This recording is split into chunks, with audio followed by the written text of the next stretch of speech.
Pada hari ini saya berpeluang menemu Rama Datuk Dr. Jelani Hamdan, Presiden Sabah Mamagun Rungus Association ataupun Samura, mengenai isu penghinaan adat dan juga undukan ngadau keamatan yang sedang viral di ketika ini. Jom kita ikuti sesi temu Rama secara rakaman audio bersama dengan Datuk Dr. Jelani Hamdan. Datuk, apakah wajar kita terapkan dan memberikan penekanan mengenai adat, kebudayaan dan kepercayaan Kadazan Dusun Murut Rungus dalam sesebuah institusi kekeluargaan dan komuniti kampung, terutama kepada generasi muda yang belum mengetahui dan memahami adat dan kebudayaan kita? Terima kasih Wendy karena sudi untuk menerima saya ataupun memaparkan soalan melalui audio yang dihantar tadi. Pertama-tama kita menerima baik pengakuan oleh Mas Syuljud. Memang kita masyarakat yang bersopan, beradat dan pemaaf. Tetapi dalam kes ini kita memaafkan tapi kita tidak melepaskan, sebab kesilapan atau kesalahan ini merupakan kesilapan yang besar dan menggugat keharmonian KDMR ataupun masyarakat Sabah khususnya. Jadi nampak kecil tetapi sebenarnya implikasi dan impact amat besar, bukan saja pada undang adat tetapi persatuan itu sendiri dan juga etnik-etnik serumpun ataupun etnik yang merayakan perayaan yang sama, yang menganjurkan, terutamanya khususnya yang menganjurkan pertandingan yang serupa.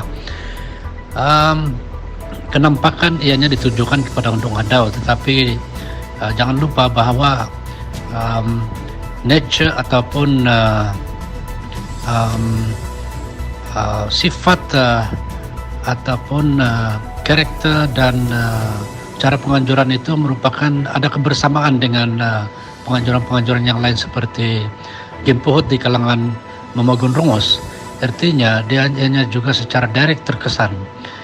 Dan saya tidak ingin bercakap panjang lebar mengenai ini sebab soalan fokus kepada adakah wajar kebudayaan kita, adat istiadat kita diterapkan di kalangan masyarakat kita.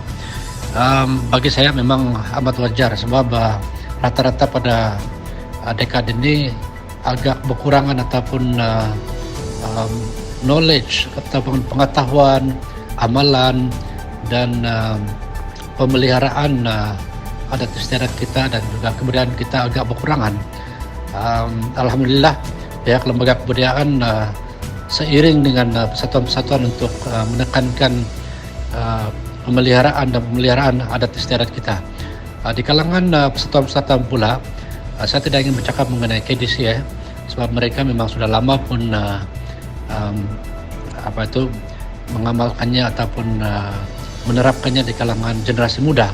Di kalangan Mamagun Rungus, Persatuan Mamagun Rungus Sabah ataupun Samora, kita telah menekankan tentang pentingnya pemeliharaan dan penerapan adat-adat dan istiadat serta budaya di kalangan kaum Rungus, terutama di kalangan generasi baru dan anak muda.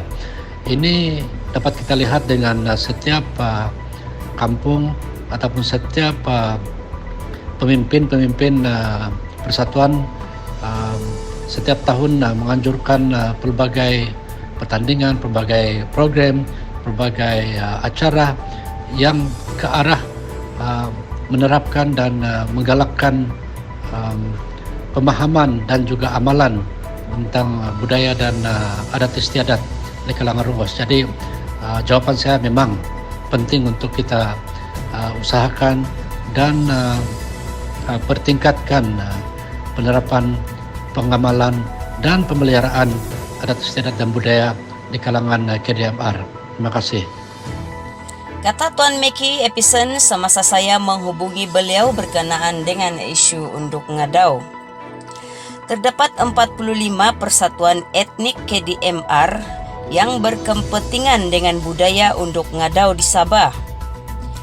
Pandangan LKNS tentang hal ini sebagai agensi yang bertanggung jawab dalam mengurus kebudayaan etnik-etnik di Sabah, LKNS mengiktiraf acara Unduk Ngadau dalam keamatan sebagai salah satu pengisian penting dalam perayaan Tadau Keamatan.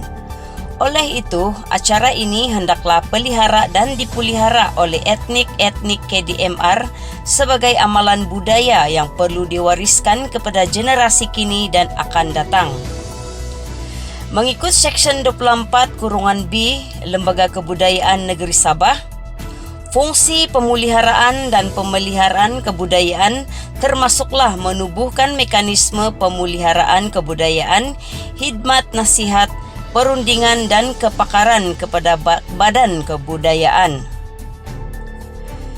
Daripada 7 domain Unduk Ngadau termasuk dalam 2 domain utama warisan kebudayaan tidak ketara, dan ianya berkaitan dengan perayaan dan kepercayaan masyarakat KDMR.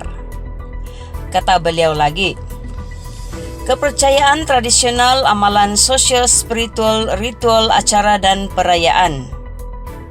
Cerita-cerita tentang Huminodun, tradisi lisan dan ekspresi termasuk bahasa sebagai pengantara warisan tidak ketara.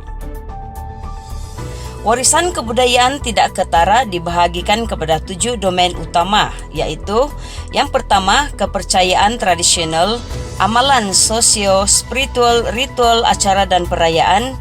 Yang kedua, kosmologi, warisan pengetahuan dan amalan berkaitan alam semula jadi dan alam semesta. Yang ketiga, persembahan kebudayaan dan kemahiran kreatif.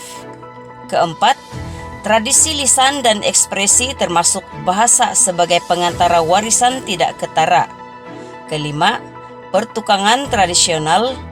Keenam, adat, pantang, wasa dan tagal. Dan yang ketujuh, warisan orang hidup. Kemudian Tuan Meki selaku pengurus besar berkata, pendaftaran Unduk Ngadau haruslah dibuat di ROS, di bawah Unduk Ngadau Sabah, dan juga pendaftaran di My IPO, di mana acara Unduk Ngadau didaftarkan sebagai harta intelek persendirian maupun institusi. Dan cadangan LKNS seperti kata Tuan Meki, Persatuan Unduk Ngadau UNS, persatuan ini perlu didaftarkan di LKNS selain didaftarkan di ROS. Ini bagi memudahkan pihak LKNS memantau perkembangan semasa Badan Kebudayaan di Sabah. Pendaftaran di LKNS juga membolehkan LKNS melaksanakan fungsi lembaga menurut Seksyen 24 dan Seksyen 24E, khususnya berkaitan dengan pemeliharaan, penubuhan mekanisme pemeliharaan, khidmat nasihat, perundingan dan lain-lain kepada badan kebudayaan dapat dilaksanakan. Acara Unduk Ngadau didaftarkan sebagai trademark di My IPO yang berasingan dengan keamatan. Tujuannya adalah untuk membolehkan penganjur utama meletakkan syarat-syarat yang perlu dipatuhi oleh peserta, pengurus dan orang awam yang menyertai acara ini. Bagi mereka yang melakukan breach of contract, boleh diambil tindakan atau saman. Persatuan Unduk Ngadau atau KDCA juga memohon kepada Majlis Warisan Negeri untuk memohon agar garis panduan tentang pemeliharaan amalan tradisi dan kesucian Unduk Ngadau sebagai duta budaya di Sabah.